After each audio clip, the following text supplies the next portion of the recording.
The Thunderbolts movie has been out for just under a week now at $160 million worldwide, 74 mil domestic, 86 international, which is comparative to what Captain America Brave New World had with $414 million worldwide, 200 million domestic, and 214 international.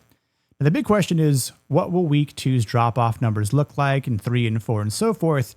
Because there are some other big movies coming out this month like Mission Impossible 8, Karate Kid, John Wick Ballerina spinoff. So I'm wondering if Disney is thinking this first and second week are the most important, but we'll see. Time will tell the answer. Now, as far as this movie being good or bad or somewhere in between, well, that's going to be completely subjective because people are going to have their likes and dislikes regardless, and especially in the MCU or MCU, depending on how you view the mass amount of women being at the forefront of all the heroes and the importance in carrying films lately since, Captain Marvel or even Endgame. It's going to be really interesting to see how things play out from here on out, especially with the Fantastic Four movie coming out later this year. And then obviously Doomsday following the following year and Secret Wars. So we shall see what the MCU has and the Russo brothers have for us. And we'll get more on the Russo brothers later in this video. But I'm going to say something I said in the chat where I think this movie is the best within phase 4 and 5. Now you can take that with a grain of salt and saying, well, look,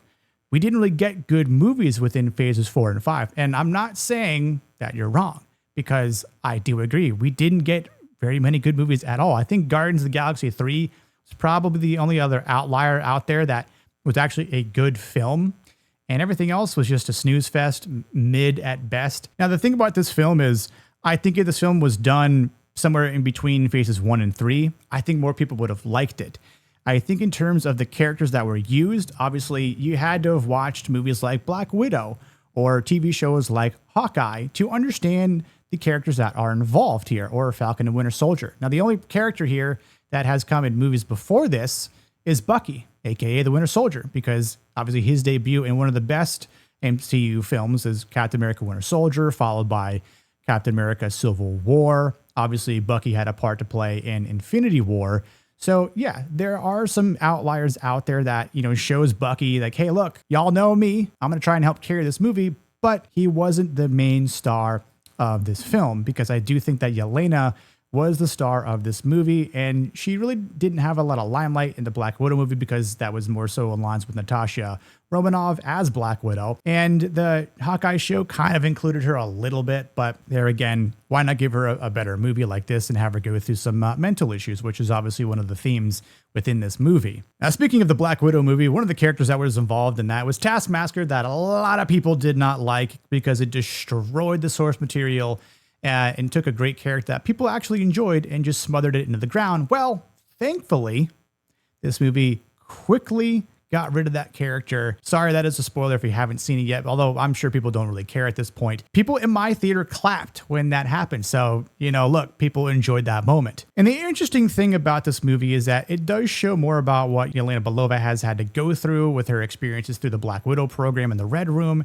And when they go into the Void, they go through some mental battles, and we see a majority of that deal with Yelena. We do see a snippet of something that John Walker has had to go through, which kind of shows why he showed up and participated and joined forces with Valentina in the first place to join the sort of B-side squad, Suicide Squad type of team here.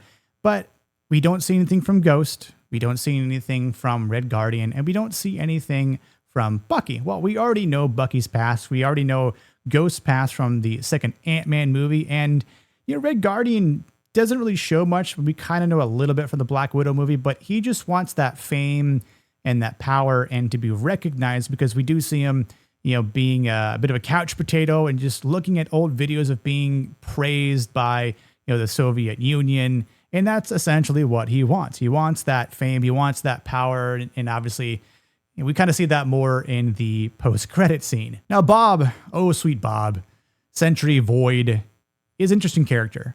Now, if you've read the comics, you know that Sentry is by far one of the most powerful characters. And one of the things that people have talked about as well, he doesn't quite look the part. Dude is pretty jacked in real life. And obviously, they don't show it a ton in the movie. And they do show something that is comic book accurate. Could he have put on a little bit more muscle? Potentially. They could have used a fake suit at that point, but from what we see in this little snippet of power from Sentry, that just shows he's not even trying. My theater clapped after this montage of him fighting the Thunderbolts, essentially. So I do think Bob was probably one of the best parts of this movie. And the other thing is, there are two things that this made me think about as well. We need to see more Wyatt Russell as John Walker, because he was at least someone that would do something that is necessary, like stopping terrorist organizations, even though they make fun of that in this movie with Ghost kind of says to him, didn't you kill an innocent man? We know that person wasn't innocent because this person was labeled a terrorist. Was he unarmed? Perhaps. But there again, are you just going to let him live? John Walker says no. People can think otherwise. I'm sure Steve Rogers has actually killed a lot of unarmed soldiers during World Wars, or when he was on that ship pursuing some intel for S.H.I.E.L.D. and Captain America Winter Soldier. So yeah, take that for what you will. The other thing that came to mind was Bucky should have been Captain America after seeing this movie. We see him take that leadership role a couple times, show that prowess, do what's necessary, protect the innocent people, try to save lives, and be someone that people can look up to. I think he would have done a much better job than Sam Wilson, which is, there's some controversy at the end of this movie between Bucky and Sam Wilson, and we'll get to that in just a moment. But man, we missed the mark here. And I don't know if we'll ever see Bucky raise the shield as Captain America. Well, I guess we'll find out. But why try to make him a congressman? Even Valentina in the movie makes fun of him for saying, man, less than half a term as a congressman. And it's like, why would you make someone that was labeled as the Winter Soldier who has assassinated people? And granted, that was from a past life because he was brainwashed. You decide to still make him a congressman. Like, that is probably one of the stupidest things I've seen in the MCU. And then obviously when he's like, oh, Sam's not going to take the serum from the Brave New World movie. It's just all a disaster. But I kind of like the fact that they just removed him from being a congressman, a politician in this movie, because Bucky has no right being a politician whatsoever. It doesn't suit him at the slightest. So to just remove him from that is actually kind of cool. And I do like the fact that they're like, hey, look, Bucky is better in this type of role, in position, fighting, trying to save people, essentially trying to be Captain America, his buddy, Steve Rogers here, whereas he would do a much better job than Sam Wilson. But, again, this is what happens in the MCU or MCU with Kevin Feige at the helm, who has just sort of lost the point. Let's talk about the comedy. While I do think there was a little too much, I would have liked to have seen this movie become a little bit more serious. My initial take was that this movie felt like it was trying to mimic Captain America Winter Soldier on the serious notes, but it kind of added a lot of comedy to it. And it wasn't just regarding with the comedy. Well, I think, David Harbour was one of the best parts about this movie as well. And his comedic takes on the different spots and moments was well placed and, funny. But when it was kind of spread from everyone else, it just didn't quite seem to land. Or I do think those moments should have been, again, more serious or, just on an even keel. Yeah, this movie does have a bit of a different feel compared to other movies in the MCU, especially in phases 4 and 5. And I do think this movie would have felt better somewhere in phases 1 through 3.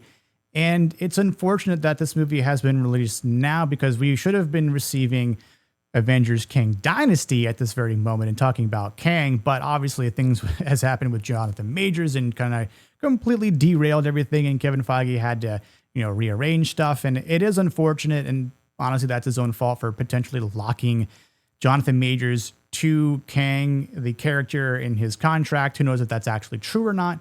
But I think this movie came out in the wrong time. I don't know if you guys would agree that this movie would have been better suited to come after Secret Wars, because then you could actually use a proper Thunderbolts team and not call them, spoiler, the new Avengerz. Let's actually use Thaddeus Thunderbolt Ross as the character to help be a part of the Thunderbolts. So I wonder if we'll actually ever get a proper Thunderbolts team and movie at some point down the road, because this kind of feels like the rug has been pulled beneath our feet here. It's like, haha, just kidding. This isn't the actual Thunderbolts, because the team that has been gathered is actually based off of Yelena's Pee-wee soccer team that never won a game. And it's interesting because these characters in the movie have never won anything. Taskmaster never won anything, and she's dead.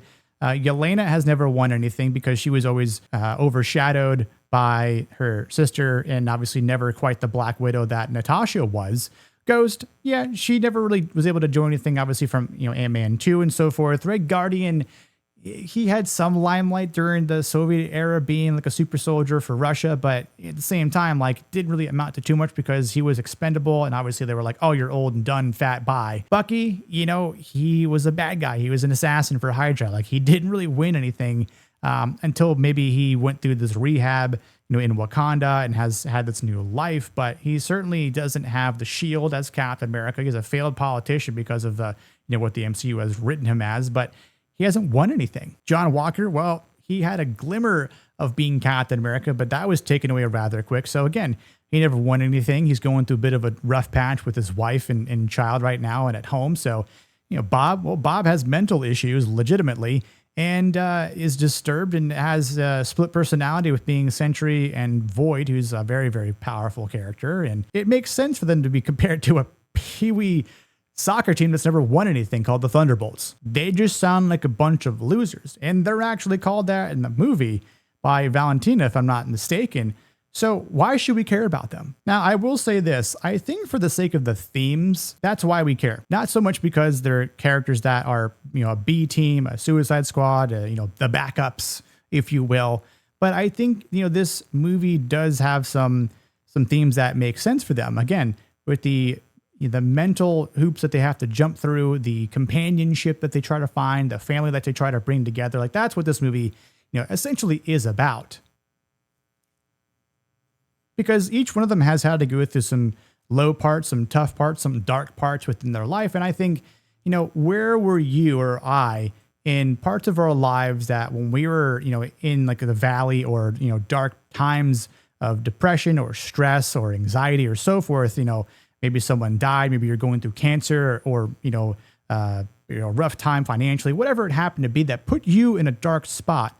What did you rely on? Did you rely on family? Did you rely on friends? Did you rely on entertainment? Did you rely on something else? Did you rely on booze or drugs? Because we do see that in the movie with Yelena, for example, who's just completely passed out drunk, by the tub with a bottle of vodka in her hand. So I think they try to humanize these characters in this movie. And sure, some of them are essentially, super soldiers or have had super soldier serum.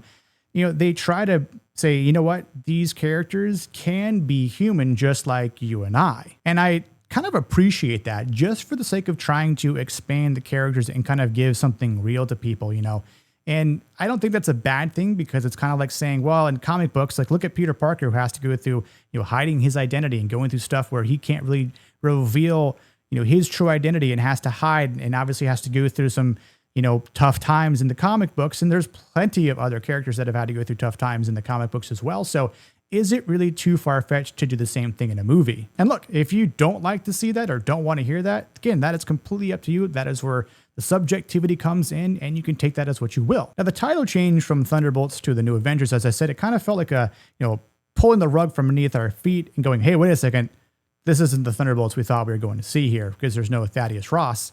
So again, maybe we'll see that somewhere down the line, but this isn't the first time, especially in the comics, that has had a name change. And obviously the New Avengers has had multiple teams and changes of rosters. And there's been plenty of teams, X-Men, X-Force, you name it, that has had, switching up of rosters because you kind of had to do that to keep the writing interesting. And that's probably because it does have this comic book type feel again, where you've had X-Men Gold, X-Men Blue. I mean, for Pete's sake, we've had Avengerz and then West Coast Avengerz.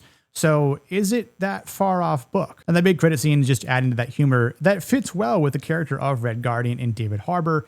As he's looking at a box of Wheaties from someone trying to buy some cereal, and he's like, look, who it is in the box? It's me. And the lady's like, oh, okay, and takes the box and then puts it down on the side because she's kind of weirded out by it. And the post-credit scene, which is about 3 minutes long and was done after the fact by the Russo brothers. So this wasn't even done by the main director himself, which is kind of interesting. So I wonder if the original director had an idea for what he wanted to do for the post-credit scene, or maybe there was nothing at all. And then Kevin Feige was like, hey, maybe we can get the Russo brothers to come in and do a post-credit scene that leads up to Fantastic Four. Maybe they've got something, cooking that might be good. Who knows? I guess we'll find out in due time.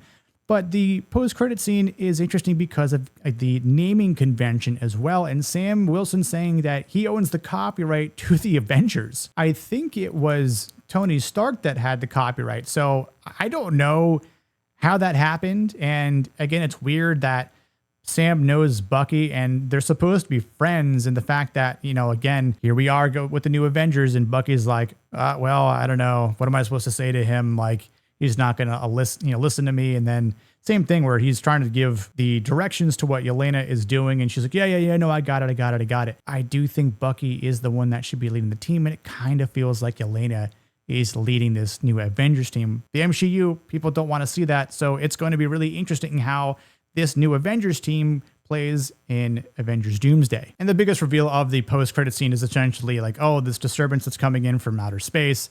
It's a spaceship as it turns and the sun hits it, and then you see a giant 4 on there. And it's like, obviously, we know that Fantastic Four is coming, but we already got the spoilers for the chairs that are coming in Avengers Doomsday, so that mystery is gone. Thank you, Marvel, for ruining that. I've had some time to think about it, and if I had to give this movie a rating, I would probably say it's about a 7. I do think there are issues with it, again, as I've stated in this video already, and I think in some cases it could have been a lot better.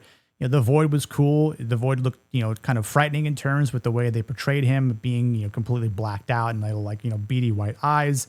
Kind of a bit of a horror take. Obviously, he proves to be a very big threat. And obviously, from those of us that have read comics, we know that Sentry and Void isn't to be trifled with because dude is very serious in the power scale. And maybe we'll see him fight Thor, because obviously that would be pretty awesome. Or maybe against Hulk.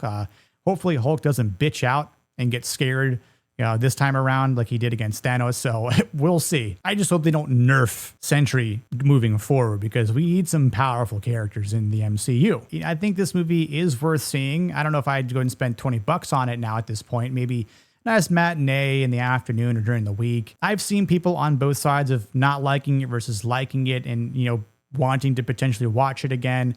I might watch it again at some point just to kind of see if I have the same sort of feel. If you have seen it, let me know what you think about the movie in the comment section below, and I'll catch you next time here on The Plot Strikes Back. Cheers.